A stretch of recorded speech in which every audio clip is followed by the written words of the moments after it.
अपने तरीके हैं। तो पीपाजी महाराज ने कहा कि जो कौपीन पहने, एक वस्त्र भर धारण करे, वही हमारे साथ चलेगा। 19 रानियां वापस हो गई, एक छोटी रानी बची, इसका नाम सीता सहचरी था।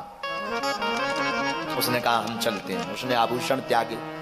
राजा ने खूब रोका, पर गुरु आज्ञा लगी, ले गए। कई दिनों तक संतों के दर्शन करते रहे। द्वारका रामानंदाचार्य जी गए तो द्वारका उनके साथ गए। वहां एक घटना घटी। गुरुजी ने कहा कि चलो द्वारका से आगे चलते हैं। तो पीपाजी ने कहा महाराज कुछ दिन यहीं रह लेने दो। रुक गए। द्वारकापुरी में लोगों से सुना कि समुद्र के अंदर, द्वारकापुरी में सुना समुद्र के अंदर एक दिव्य द्वारका है। तो पत्नी को कहा कि देखना है। सीता सहचरी ने कहा हाँ देखना है। तो दोनों ने बाहें पकड़ी और समुद्र में छलांग मार दी कि अब दिव्य द्वारका देखनी है। और डूब गए। भक्त माली की कथा महाराज, डूब गए। और जब डूबते डूबते मरने की नौबत आ गई, पानी का खूब पानी भर गया शरीर में और मरने ही वाले थे। ठाकुर को लगा कि इसके गुरु ने कहा था कि समुद्र में दिव्य द्वारका है, वो अगर इसे नहीं दिखी, ये मर गया तो गुरु की वाणी गलत हो जाएगी। गोविंद ने अपने द्वारपाल को कहा कि जाओ दोनों को पकड़कर हमारी द्वारका में लेकर आओ।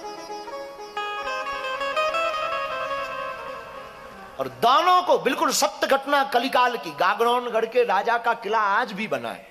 हम ये आपको त्रेता की चर्चा नहीं बता रहे, आज भी किला बना है। दोनों को पकड़कर द्वारपाल ले गए। रुक्मणी ने सीता सहचरी का हाथ पकड़ा, पीपाजी महाराज की पत्नी का। 7 दिन तक रहे। 7 दिन तक। 7वें दिन भगवान ने कहा कि जाओ तुम हमारी भक्ति का प्रचार करो, बहुत दिन हो गए, अब जाओ। और तुरंत समुद्र से बाहर फेंक दिया। 7वें दिन बाहर आ गए। अब तो डूब ही चुके थे, पा ही चुके थे। तो चले तो चीरधर नाम के एक भक्त रहते थे जो संत सेवी थे, उनके घर पहुंचे। चीरधर नाम था। वो दोनों पति पत्नी बड़े संत सेवी थे। बुरा ना मानना, हम खाक चौक में आजू पर बैठे थे। खूब जब संतों का भंडारा होता था, खूब हमें रोना आता था। अकेले में इस बात पे आता था, इतने किलोमीटर ऊंचाई पर, 11,000 फीट की ऊंचाई पर कैसे सामान आता होगा, कौन दक्षिणा देता होगा, कौन व्यवस्था करता होगा। पर धन्य है महाराज जी, कोई साधु भूखा नहीं जाता, कोई भूखा नहीं, सबको भंडारा। कितना उदार दिल है। हम लोगों के घर में अतिथि आ जाए तो हम लोग उसे भोजन नहीं करा पाते, बोझ लगता। पर देखो तो ये तो साधुओं से ना जान ना पहचान, बस साधु है, इतना ही बहुत है कि साधु है, साधु को ये प्रसाद पवा देते हैं। कितनी अद्भुत लीला। साधु। श्री पीपाजी महाराज चीरधर के पास गए। जो चीरधर जी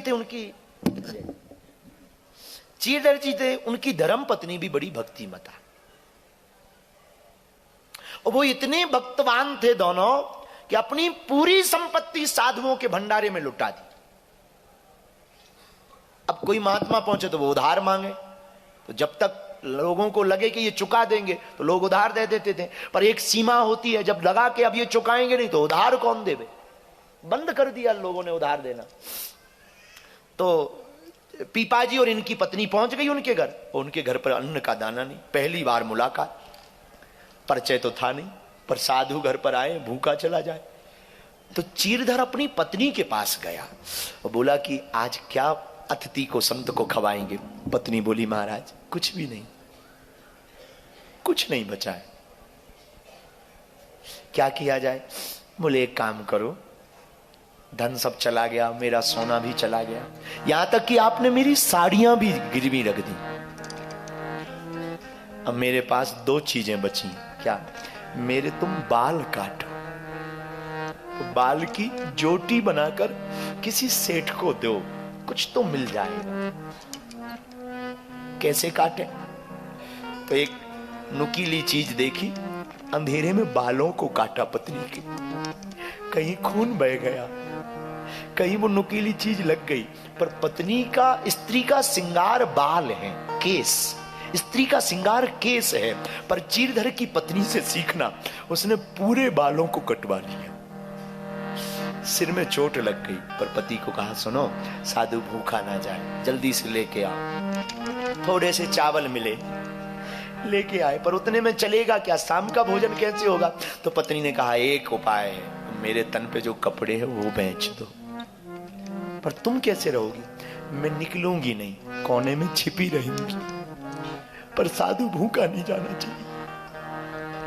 चीरधर की आंखों में आंसू आ गए, पत्नी के चरणों को पकड़कर बोले तू धन्य है, बड़ी धन्य है, मैंने बहुत देखे, पर तू मेरी अर्धांगिनी धन्य है, धन्य है। चीरधर जी रो पड़े और पत्नी के पूरे कपड़े निकाल कर सेठ को बेचे, पूरे कपड़े निकालकर सेठ को बेच दिए और लाए चावल।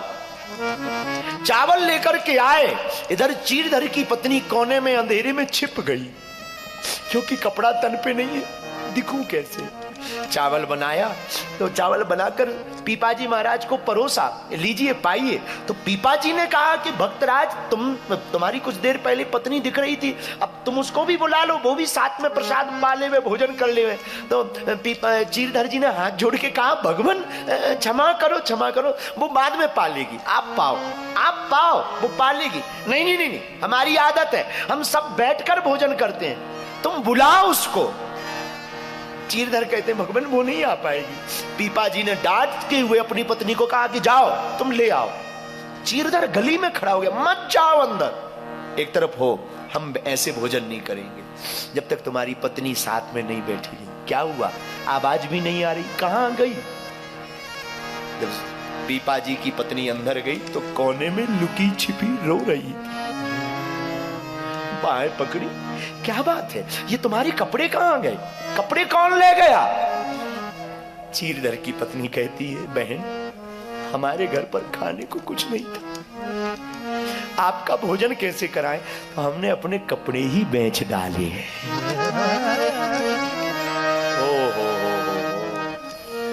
पीपाजी महाराज की पत्नी सीता सहचरी की आंख फट गई, दहाड़ कर रो पड़ी, धन्य है तू, धन्य है।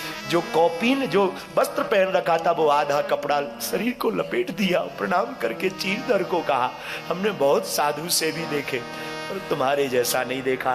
भगवान आपको बताएं, ये कथा हमने भक्तमाल में पढ़ी, जितनी बार पढ़ी उतनी बार शरीर हमारा ठिकाने नहीं रहा। बाद में चीरधर को भी ठाकुर के दर्शन हुए और पीपाजी को भी गोविंद के दर्शन हुए। जब संतों की जमात बैठी भोजन पाने, 4-5 और महात्मा आ गए, रोज की आदत थी भंडारे की, और जहां भोजन पाने महात्मा बैठे और प्रसाद लगाया, उन्हीं बीच में चतुर्भुज रूप लेकर के नारायण खड़े हो गए। चीरधर बुलाओ अपनी पत्नी को, आज का प्रसाद पाकर मैं धन्य हो गया हूं। गोविंद भी कहते कि मैं धन्य हो गया हूं। साधु, हमने कहा ना गुरु कृपा जिस पर हो जाए, गोविंद को वो फक्करपन में भी पा सकता है। ये बहुत जरूरी नहीं है कि हमारे पास में संपत्ति या पदार्थ हो, ये बहुत जरूरी नहीं है कि हमारे पास में पदार्थ हो तो गोविंद मिलेंगे। तुम्हारे पास जो है वो भगवान को समर्पित करो, भगवान उसमें भी तुमको दर्शन देंगे। इसलिए चौपाई बड़ी प्यारी हम लोगों ने ली गुरु कृपा के ऊपर। हम तो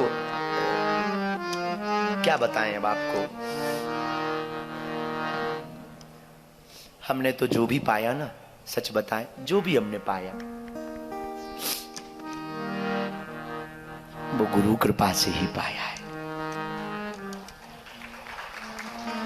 लोग हमारे पास आते हैं कि आपके पास में है क्या चमत्कार। बहुत से लोग हमसे पूछते हैं आपके पास सिद्धि क्या है, आप ये ऐसे चमत्कार क्यों कर देते हैं। सच बताएं ना, हम तो इन संतों के कारण ही कर देते हैं, कुछ नहीं जानते, कुछ भी नहीं, कोई तपस्या नहीं हमारी, पढ़े लिखे भी नहीं, भजन बल भी नहीं कि माला हो। हमारे पास तो एक ही है, इनका हाथ है। जब भी दरबार में बैठते हैं तो इन लोगों को याद कर लेते हैं, महात्माओं को, कि हम बैठ रहे हैं, नाक हमारी नहीं, अगर कुछ भी गड़बड़ हुआ तो नाक आप लोगों की कटनी, बचा ले। इन महात्माओं का तपोबल हमको बचा लेता है। आप